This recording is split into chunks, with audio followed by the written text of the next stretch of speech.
What are the hurdles of India to getting permanent seat in Security Council of UN? Your father is additional district judge. Yes, sir. What are the main reason for delay process of the case of Indian judiciary system? What are the main reasons? Name any three to on Indian Security Council permanent member.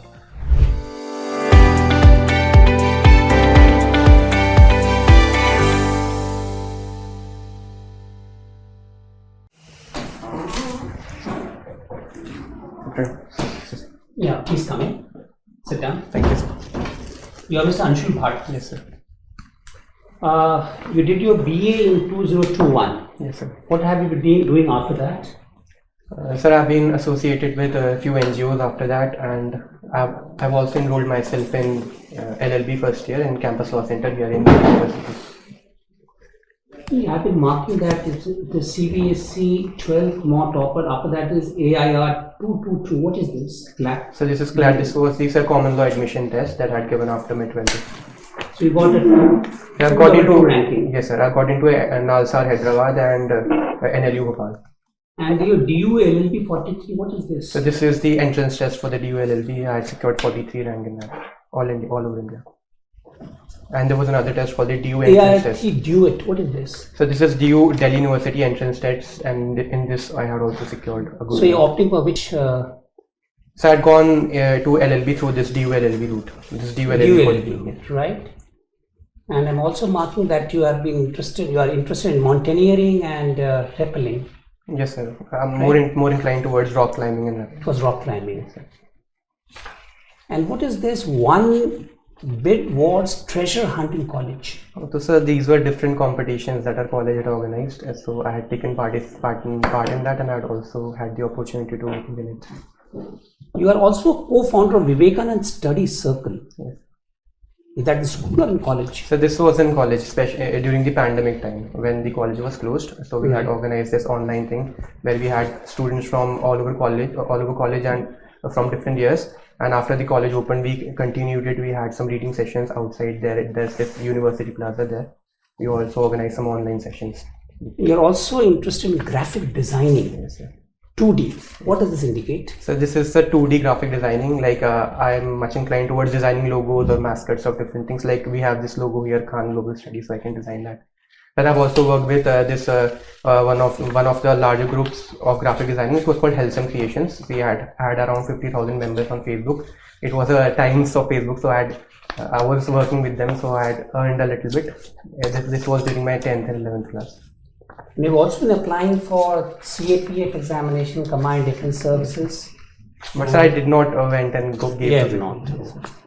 Right. You haven't done your postgraduate. No, otherwise. No, sir. So you're essentially into law. Yes, sir. And you've also done your BA. This is from my. This is not an honors course. No, sir. This is BA program. Economics. Yes. Political science and history were Political my core science, disciplines. English, history. How good are you in economics? Sir, I had only studied it for a semester in college, but I've studied it for my general studies, so I'm okay-ish with it. My core disciplines were political science and history. Should I ask you something about economics? Sir, as you please, sir. What is the repo rate? Sir, repo rate is the rate at which the bank gives credit, or the RBI gives credit to the banks. What is the stance of the RBI on the repo rate at this point of time? So since the inflation has been controlled, so there are some members of the MPC that are saying that we should decrease the repo rate, so more credit can be given to the banks and the economy can grow very well. But for how many times has the repo rate been kept constant? Sir, I'm not aware about the exact details. I'm very sorry for that. Do you know something about the interim budget? Yes, sir. I've given it a cursory reading. Quite right. Yeah. Should I tell more about it, sir? Yeah, certainly. Sir, the interim budget focuses on four domains with youth, farmers, Nari, and to alleviate poverty. But as we have seen in this interim budget, there were no big bang reforms announced, as we had seen in the previous interim budget when Mr. Modi had announced the Kisan scheme that was giving 6,000 rupees to every farmer. So why do you call Mr. Modi when Mr. Modi himself says that you address me as Modi? Sir, in fact, I should be addressing him as Honorable, the Prime Minister, Mr. Modi, but sir, I will have to, if I have to go into services, so I'll have to address him. So I'm just doing. What is multi-dimensional poverty index? Sir, it was a creation of UNDP and OPHI. So it has broadly, it calculates poverty as a multifaceted thing, because poverty is seen as deprivation of needs, and it was calculated using the economic things, like a poverty line of $1, below that would be poor and above that would not be poor. So in the multi-poverty dimension, in the multi-poverty index, so we have 3 key indicators relating with standard of living, then education, and that economic deprivation. So it encompasses all the different aspects and then gives us a holistic multi-poverty index to calculate poverty. The government says, or the government claims, Yes, sir. and this is based on the study by the Niti Aayog, that the poverty in India has come down by a figure of around 22 crores. Yes, sir. What are the indices on which they are saying this?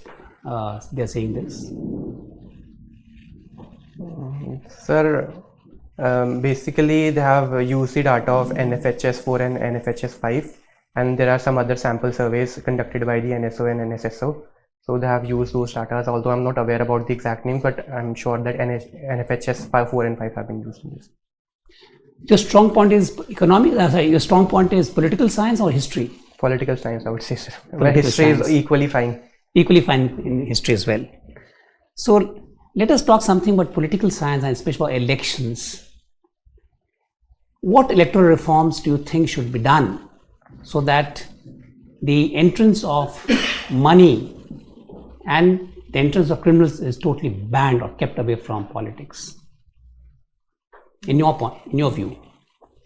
Sir, in my personal opinion, I think what we should focus is on voter awareness, because whatever reforms may do, there's a way people will try to circumvent it. They'll find a loophole and do that, because we had many schemes earlier as well and many pronouncements by the Honorable Supreme Court, but we have seen that people have found a way through it. So the first and the most important step would be aware the voter, so that the voters themselves do not vote for the criminals or the people who come from dynastic politics, etc. And other than that, I think there should be a partial state funding of elections. Have you heard about T.N. Session? Yes, sir. What has he famously said about this aspect of politics?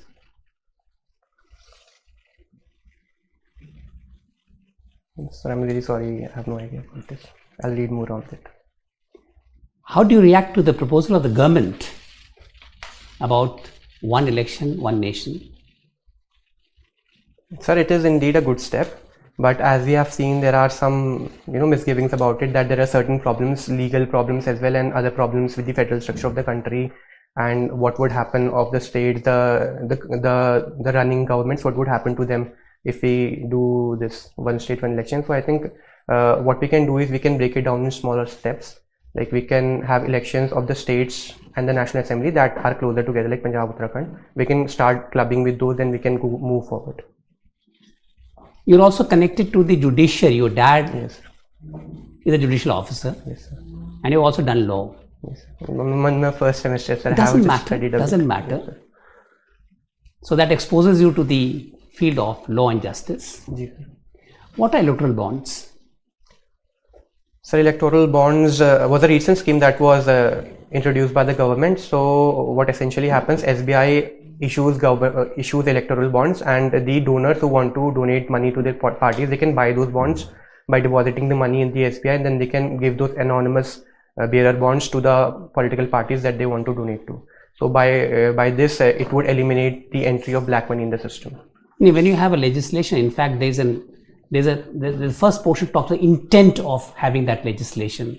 What does it talk about? What does it talk about?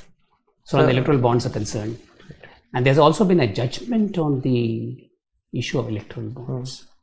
Can you tell us something about this?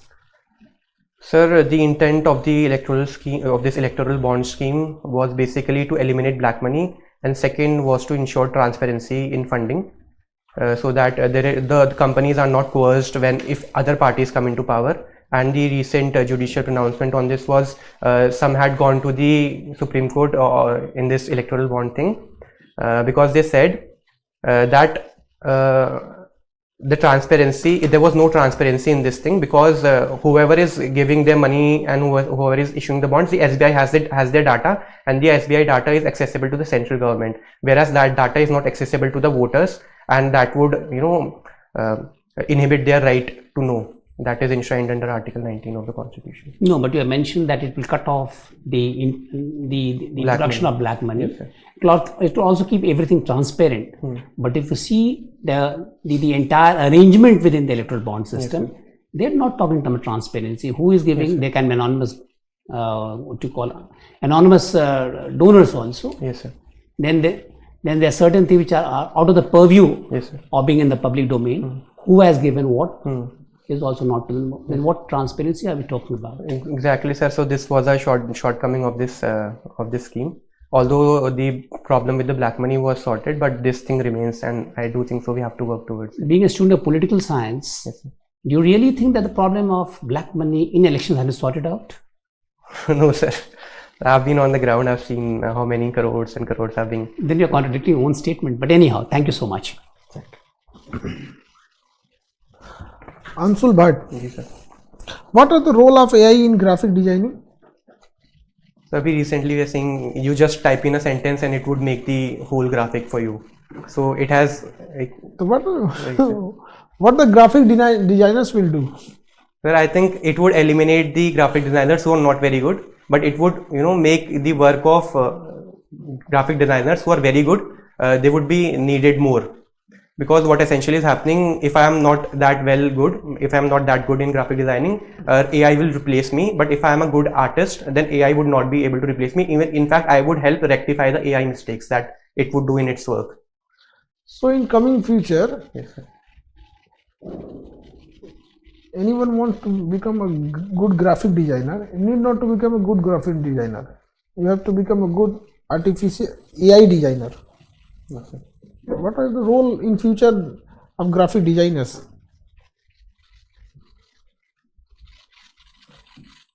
I think it has to do more with creativity. So in order to be a good graphic designer in the future, you will have to be a very creative person. Because even when we are creating designs through AI, we are giving it certain prompts. And to even create those prompts, you have to be very creative, what specific needs what you do. And after you have the final result through AI, like through Midjourney and etc., they give you a final result. But if you have to rectify it more, then you will certainly need a graphic designer. Then if you have a logo, then you will have to integrate that logo in a video or on a poster. You have to make different posters. So then a graphic designer would help you more than an AI. What are the hurdles of India to getting permanent seat in Security Council of UN? I think the biggest hurdle is China, because China would veto every effort. That is the first thing. And the second thing is, on which ground China take veto on Indian Security Council permanent member? sir, the de facto thing is that it is in its own self-interest to not allow India to rise. And the second thing is, then it says then there are other countries like Pakistan, it should also be given a permanent seat then, if India is being given a permanent seat. So we have no problem, because if China will promote Pakistan to become a permanent member in Security Council, then China and France will veto on Pakistan. Right.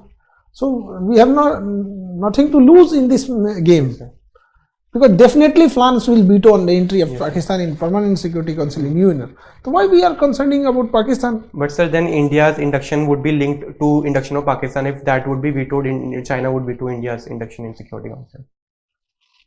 And second hurdle? Second hurdle, sir, some countries see that in Security Council you need a decisive force, but India is seen more as a fence sitter. Like even in the recent Ukraine-Russia conflict, we have seen that India was sitting on the fence. It was supporting both sides essentially. Well, some countries say that would be a hurdle. Then the third hurdle would be that India would have to allocate substantial resources for UN, and would it be right when India in its own is a developing nation? That is another. And the fourth thing is, sir, some people say, what is the use of getting in the Security Council if you do not get a veto? Then there is problem of this. If would India get a veto or would India not get a veto in the Security Council? That is another issue. Anshul, think the another side of the coin. Yes. If India will get a permanent seat in Security Council, there are lots of challenges will India face. Because if we use veto, then it's become a new challenge. If we not use veto, then it's become a new Right, challenge. So India will get this permanent seat or not? What do you think?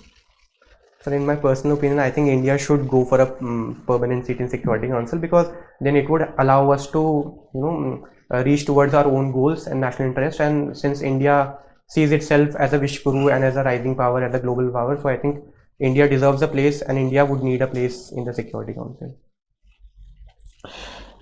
You have heard about the book written by Chanak named Arthashastra. Yes, sir. This book was totally related to the politics, Yes, sir. which is your optional subject. Yes. Why the name of that book is Arthashastra?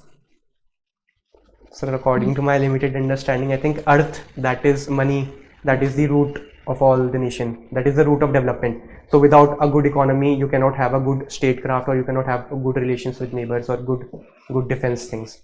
So I think that was the reason he kept the name Arthashastra. Your father is additional district judge. Yes, sir. What are the main reason for delay process of the case of Indian judiciary system? What are the main reasons? Name any three. Sir, the first reason is the overload of cases. There are much more cases than a single judge can handle. That is the first thing. Then there are adjournments from the lawyer side as well, because they'll say that the witness has not arrived today, or there are some other issues, so there will be adjournments from the lawyer side. Then the third is there are appeals and appeals after appeals. You go to the civil court, then there is an appeal to the ADJ court or to the DJ court, then from there you go to the High Court, then you can go to the Supreme Court. So that is also a reason. There are lots of similar cases are pending in various district courts and high courts across the country. Should we use AI to implement or faster the cases or litigations or which is pending in various courts across the country? Are you thinking to use AI in this judicial process? So in fact, AI can help us very greatly. In fact, AI is being used in the courts right now. There is one AI thing called a SUAS, SUAS. So what it is doing, it is translating judgments into different language. Then there's another thing called SUPACE, SUPACE. It is helping judges to as a law researcher, and it gives them inputs so that you can use in your judgments. Do you think only English? Why only English are used in Supreme Court and High Court? Sir, this is also a colonial legacy. And then there was because of this, what should we make? There was a debate in the Constituent Assembly. What should we make our official language? Should it be English and Hindi? Then to placate the feelings of the southern state, it was decided that Supreme Court especially, we would have English only as a language, and in the High Court and the governor can choose to add other language apart from English. Like in our own High Court, we use English and Hindi, whereas in Delhi only English is used. Whereas High Court use only English. Only English. Supreme Court also. Recently, which is High Court passes judgment in the local language? Okay. Sir, I'm not aware about this. Kerala High Court. Kerala High Court. Okay. Do you think the present Indian school education system educate for a comprehensive development of a student, or it should be changed? So indeed, I think there are some spheres we can implement changes. Recently, also they are having changes in the CBSE curriculum, and we had the NEET, etc. So I do think so. There is a need to change, and in various other reports like the ESA report, etc., we have seen that people are not able to do that well. Like a person studying in 4th class do not know how to read a basic text of 2nd class. So there are certain problems. So I think there is a need to be rectified. We are also pursuing LLB. Yes, sir. Should we join LLB by distance learning program online or not? So I do not think so that it would be possible through this distance learning. What are the hurdles for this online process? Because in the present era, it's an era of digitalization. Yes, sir. But we cannot digitalize LLB course. Yes, no one can join this LLB course by the distance learning. Right. So, sir, first of all, it is because of the BCI. They have to issue rules, etc. to make this. If they do, we can do that, but there will be certain hurdles, like law is a very practical thing. So you'll have to go there in the class, talk to the teachers, dwell into the finer niceties. Then you have to go and practice under an advocate. And sir, if we digitalize this thing, there is a concern that many frauds can take place. So someone would just join it and not study, have exams written by some other person. So that could be a concern. Maybe that is why BCI has not allowed this yet. Okay. Why there is a tremendous amount of ice on the top of the large mountains? What is the reason behind this? I think that the altitude is the prime reason. Why the temperature decreases gradually when we are going upside the altitude? Sir, near the surface of the earth, the atmosphere is denser, whereas it is rarer in the upper atmosphere. So what happens, the sunlight and the heat is not trapped in those atmospheres. That is why as we go up, we feel that it is getting colder. Whereas if we go further up, so it would just start to warm up again, because it is exposed to the incoming solar radiations and there is no things available there to protect it. China is playing an aggressive role in Indian Ocean. Yes, to counter the dominance of India. Why India is not playing an aggressive role in South China Sea to counter the logics of China, like line dash line, Paracel Island, Spratly Islands, and supporting the nations, neighbors of the country of China, like China is supporting and debt trap like Sri Lanka, Maldives also. Why India is not aggressive at the point of South China Sea? Because sir, India is basically tied up in the subcontinent, especially in our western region with the Pakistan and the northern region with the land border with China. And China's defense budget is almost 10 times that of ours. So that is why we are tied up in the subcontinent. We are more inclined towards the army because we have to protect our borders. So sir, this has been an ongoing debate. That is why we're saying we have to have a blue water navy, get more IACs. So that is a problem. China built China-Pakistan economic corridor, China-Myanmar economic corridor. These two corridors are basically for pack the India from west or east side. So India should also build an economic corridor to India-Vietnam economic corridor, by which we can improve our bilateral relation with Vietnam also, and so forth. As the development of the northeast states are also concerned, they will be gradually increase their economy also. Why India is not building an economic corridor with Vietnam? In the war time, we can also mobilize our force to the nearest point of Chinese naval headquarters. Why? Sir, there are certain problems, especially because we can especially do that, as you said, connecting the northeast. If we build a corridor through Bangladesh, then we go to the northeast and to the Myanmar. Why? Why Bangladesh? At the time of peace time, we have a special route for Siliguri corridor or Chicken Neck. Right. I'm talking about Manipur to Vietnam. Sir, what we are seeing in the Myanmari district that abuts us, it is the Chin state, the Chin district. So we are seeing that there is intense civil war going on there, and all the guerrilla fighters are concentrated in that region. So that is a reason. They are fighting with their internal problem, not fighting with India. The same problem China faced when China built their CPEC in Pakistan, because Baluch are also opposing China, but China is not going to stop. Rigorously China invest in Pakistan and build CPEC and connect to Gwadar port with Xinjiang province. But why we are not handle the small problem? The infiltration and insurgency in Myanmar is comparatively very low if you compare with the insurgency in Pakistan. But sir, in Myanmar, what we are seeing, it is a full-blown civil war. So if we have to build a corridor through that, we'll have to take permission from the army junta. But if China building this same, how China same at the time in same country, Myanmar, China is building China-Myanmar corridor. Yes, sir. But India cannot build India-Vietnam corridor through Myanmar. There's a political advantage which China getting. I think China has better relations because it is an authoritarian government itself. So it has some good relations with the military junta there. I think that could be a reason. Other than that, sir, I cannot think of any right now. The same problem India facing is west boundary. Yes, sir. You see, India built a gas pipeline through Turkmenistan, Afghanistan, Pakistan, India, named TOPPER pipeline, and it's worked properly. But India is not going to build a pipeline through Iran, Pakistan, India. Why? Why we are trading oil by Iran by the ships? We can easily build a pipeline through Pakistan And so far as the security concern is concerned, there is an existing pipeline, Tapi pipeline goes through Afghanistan's most unstable country and Pakistan also. But in the pressure of USA, we cancelled the pipeline with Iran. Yes, but we can handle the pressure of USA at the time of Ukraine war. Why we are not building a pipeline? What America will do to India? Because India right now is standing at the position where no superpower can bargain with us. Right. Why we are not building this? So in fact, we have the trade of oil with Iran has considerably come down because America said do not trade with them, they'll put sanctions on us. So sir, that is the reason. America also put the largest sanction to USA. Although India buy the largest amount of oil in the time of wartime from Russia. But sir, India had a certain clause there that you can buy that to accommodate the global oil prices.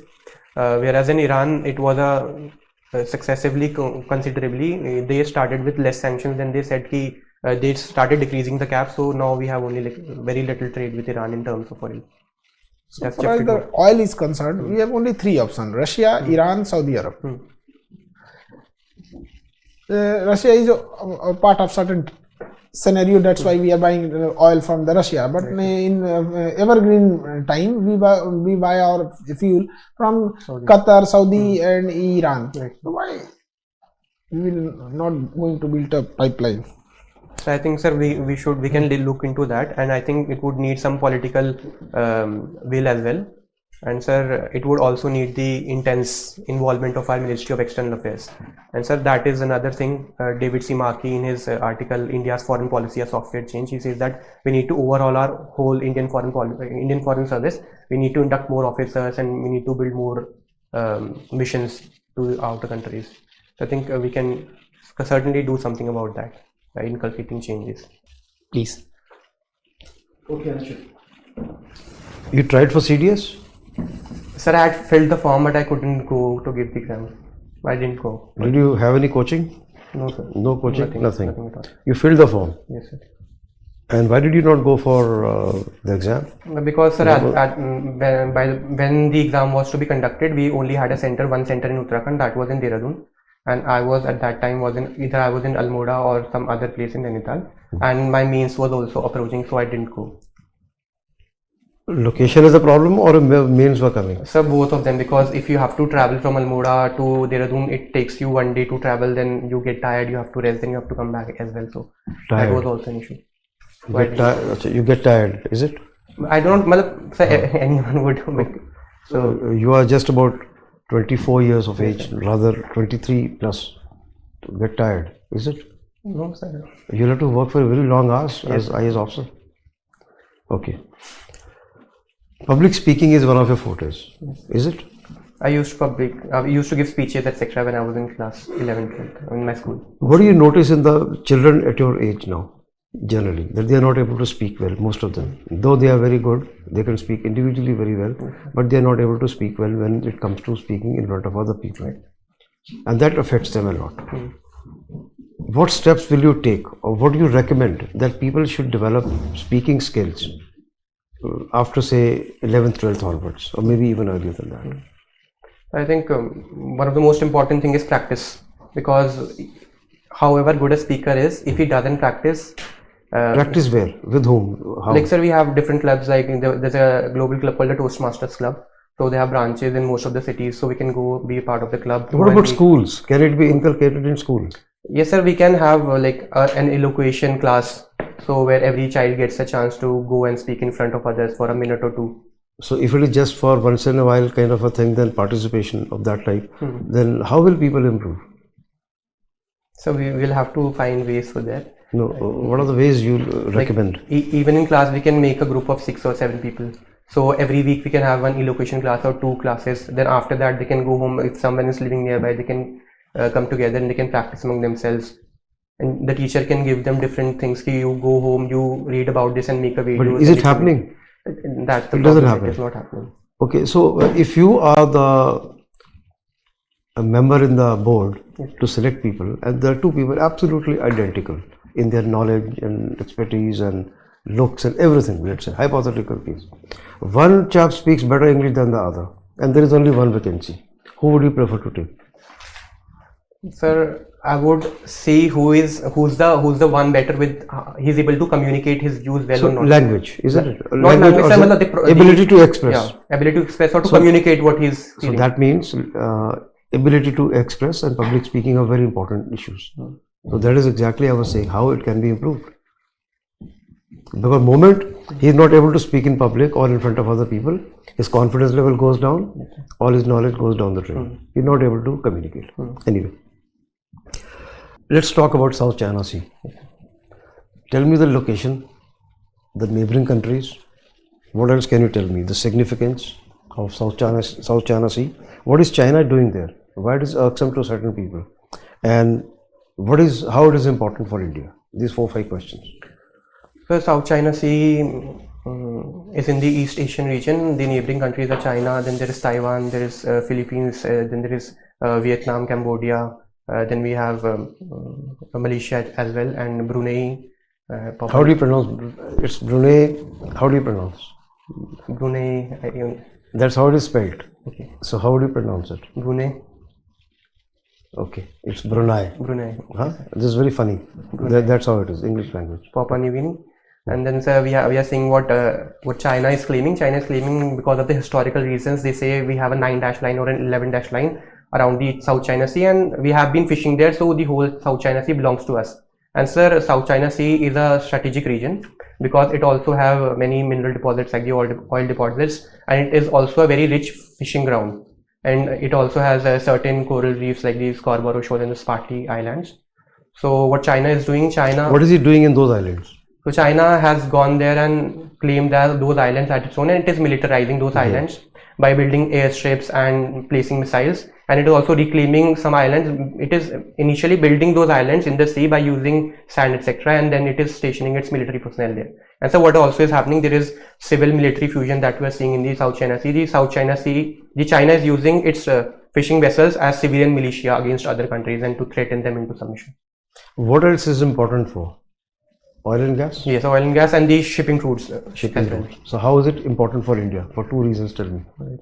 So in case of war with China, we can choke the Malacca Strait and we can choke the shipping lanes in the South China Sea, and if that happens, the economy of China would tank and it would help India in a case of war. That is one thing. No, it's other way around also. Yes, other way around. Yes.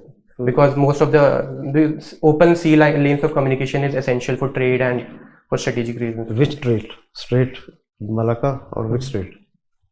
A trade is passing through which strait? Sir, the things that come from China that they manufacture and export to India.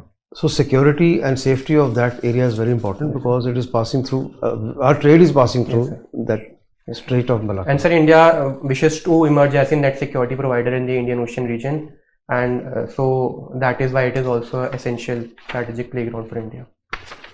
And it is also important for the world because 21% trade of the world is passing through that. So that is about your South China Sea. Tell me something about Maldives. What is the situation now? What is the situation? Why have we come into a situation like this now? And what is our interest over there? How is Maldives important for us?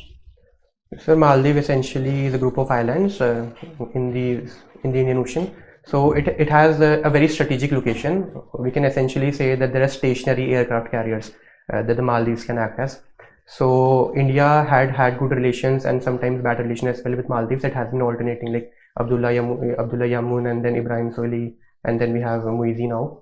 So what essentially is happening, Muizi came in power on an India out camping because we were stationing some Dornier aircrafts and other vessels in an atoll in, I think, the Eddu atoll on Maldives, and there were some military personnel. So there were 2 camps in Maldives. One was with India and the other was against India, and Muizi came to power on India out camping. So now our relations has tanked a little bit with Maldives because he went on a visit to Turkey first, then to China first. Before that, the Maldivian president used to come to India, and it used to follow an India first policy. So if we see that China makes strategic inroads into Maldives, since it has so much trade relations with Maldives, it would place a security concern for India, because then Chinese would send their ships, spying ships, to Maldives as it has been doing in Sri Lanka. So it is of big concern for India. What about trade? The trade as well. Tourism? Tourism, yes, sir. It will get affected. What else will get affected? Trade, tourism. Then there's a diaspora relations, especially because Maldives is a Muslim majority country, and it might, spill the tensions might spill over to India. As we have seen, the tensions have been spilling over to India from Middle East. So that can be a concern. Okay. Good. Well done. Mr. Anshul, Yes, sir. you are from St. Stephen's College. Yes, sir. Now, there is a Ministry of Education ranking. Yes, sir. The perception is that St. Stephen's College is the best or among the best in the country. Yes.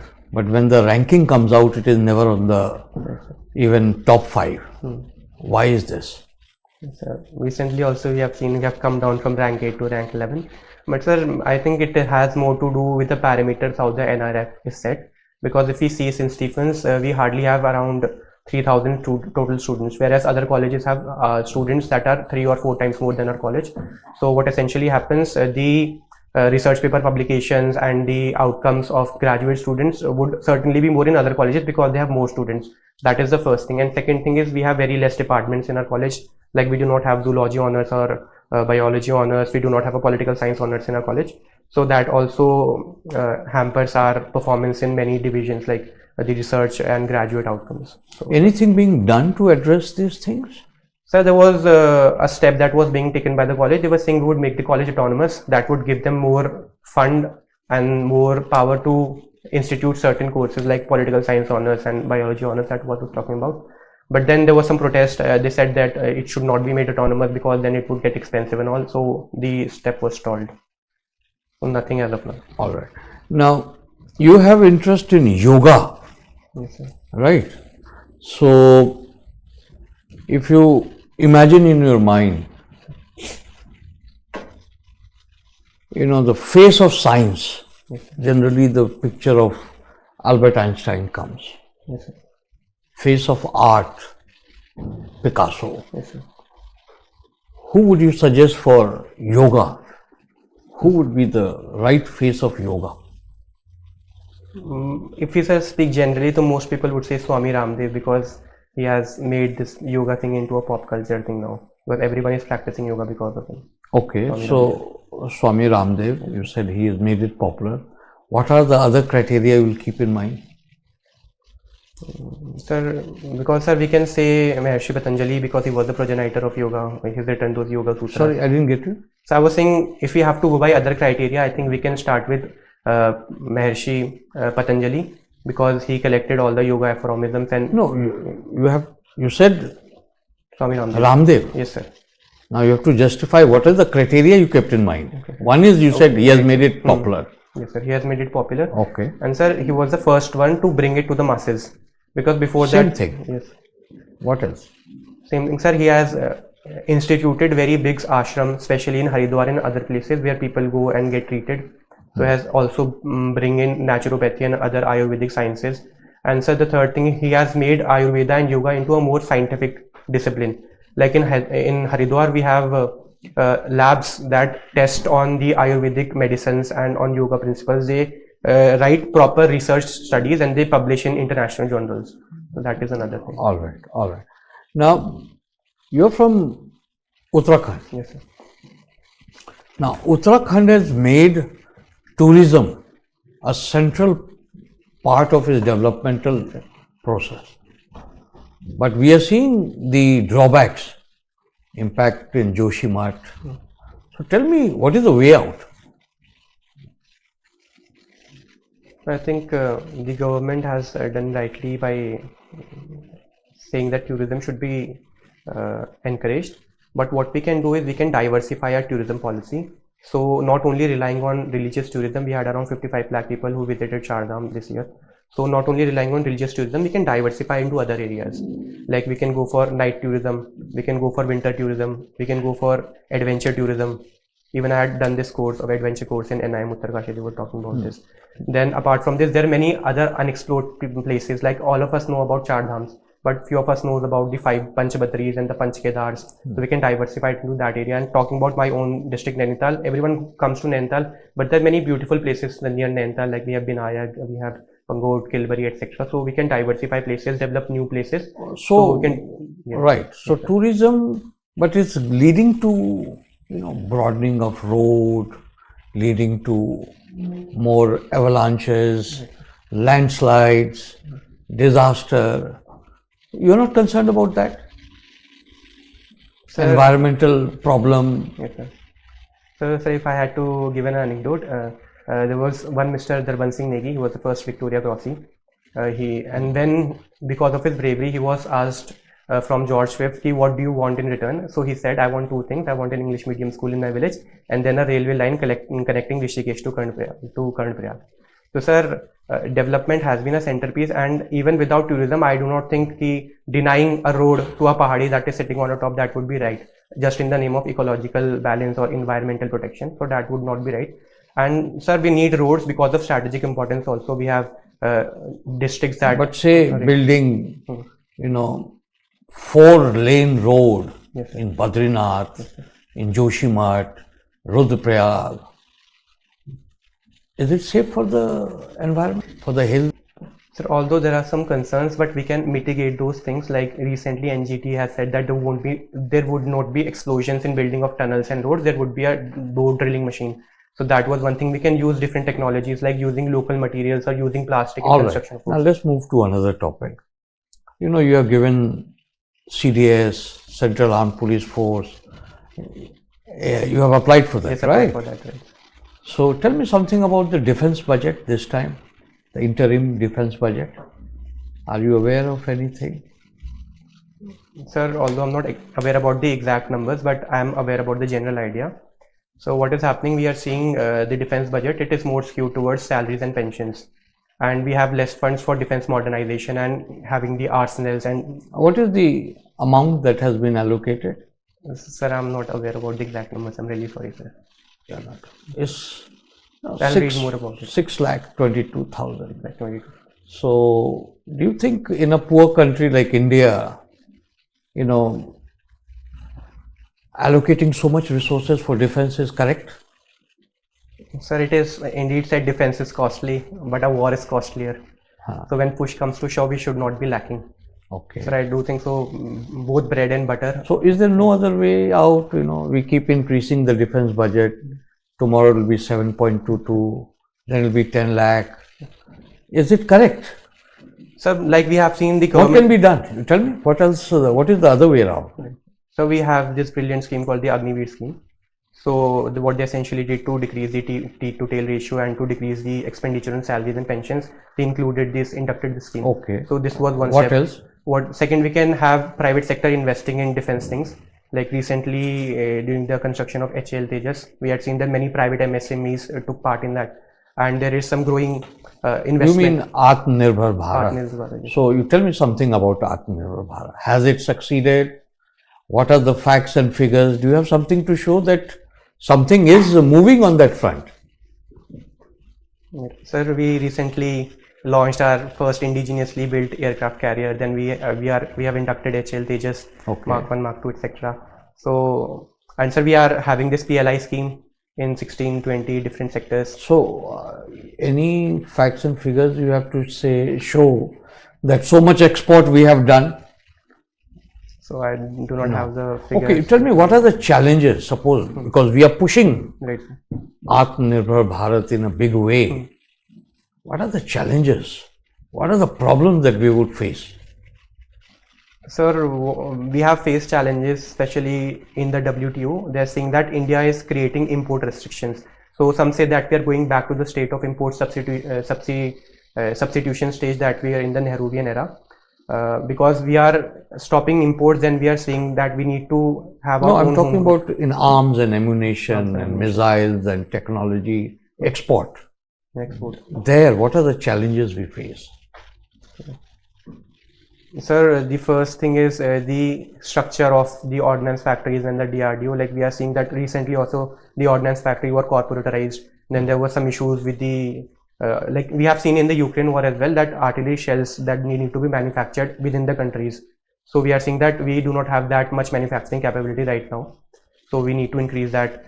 And like this, the Tejas aircrafts, we are exporting it to other countries. We should more focus on export of BrahMos missiles. Like we recently gave it to one of the Southeast Asian countries, but more could be done in that realm. All right, thank you. Anshul, Yes, sir. आप किसी question पे जब फंस जा रहे थे तो आप काफी स्ट्रेस में क्यों आ जा रहे थे? जैसे हमने आपको काफी देर तक रोक दिया India Vietnam corridor, specially Iran और रशिया, चेहरे पे स्ट्रेस दिखने लगा। This is interview is not exam for judging your knowledge, आपके पर्सनालिटी और वही स्ट्रेस देखने का है। जरूरी नहीं कि आप सब सीख जाएंगे, सब सीखे ना तो डायरेक्ट आपको एम्बेसडर बना के भेजता यूएन में, बहुत ज़्यादा सीखने को मिलेगा। तो उस तरह की फीलिंग नहीं आना चाहिए हमें क्या हो गया। दूसरा, जो रसिया के लिए हम डिसीजन ले सकते हैं वो हम ईरान के लिए नहीं ले सकते। Right sir.